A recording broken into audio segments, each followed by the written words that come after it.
ঢাকায় এসে বাংলাদেশের কঠোর বাস্তবতার মুখোমুখি হয়েছেন পাকিস্তানের পররাষ্ট্রমন্ত্রী ইসহাক দার। রবিবার রাজধানীতে অনুষ্ঠিত গুরুত্বপূর্ণ কূটনৈতিক বৈঠকে বাংলাদেশের প্রধান উপদেষ্টা ও পররাষ্ট্র মন্ত্রণালয়ের শীর্ষ কর্মকর্তারা তাকে স্বাগত জানান। এই বৈঠকে বিশেষভাবে আলোচনা হয় ১৯৭১ সালের মুক্তিযুদ্ধকালীন ভয়াবহ গণহত্যার বিষয়টি।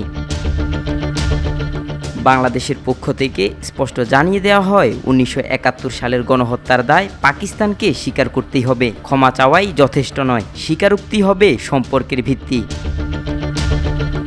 কূটনৈতিক সূত্র জানায় পাকিস্তানের প্রতিনিধি দল এই প্রসঙ্গ এড়িয়ে যেতে চাইলেও ঢাকা অনড় অবস্থান বজায় রাখে। বৈঠকে বাংলাদেশের কর্মকর্তারা মনে করিয়ে দেন ১৯৭১ সালে পাকিস্তানি সেনাদের হাতে লাখো নিরীহ মানুষ প্রাণ হারিয়েছে, অসংখ্য মা বোন নির্যাতনের শিকার হয়েছেন। এই রক্তঋণ জাতি ভুলে যায়নি এবং যাবে না।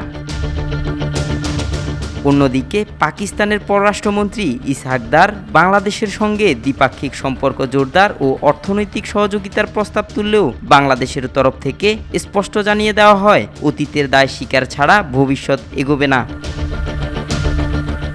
রাজনৈতিক বিশ্লেষকদের মতে বাংলাদেশের এই কঠোর অবস্থান শুধু পাকিস্তানের প্রতি নয়, বরং আন্তর্জাতিক মহলেও একটি বার্তা পাঠিয়েছে। তারা বলছেন বাংলাদেশ জাতিসংঘ সহ বিশ্বঙ্গনে বারবার গণহত্যার স্বীকৃতি দাবি করেছে এবং এবার সরাসরি কূটনৈতিক টেবিলে তা নতুনভাবে প্রতিধ্বনিত হলো।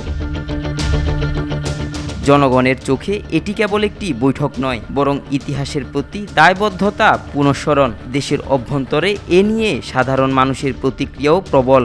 বাংলাদেশ আপোষ নয়, সত্য ও ন্যায়ের পক্ষেই দাঁড়িয়েছে। আব্দুল্লাহ আল নোমান, আজকাল।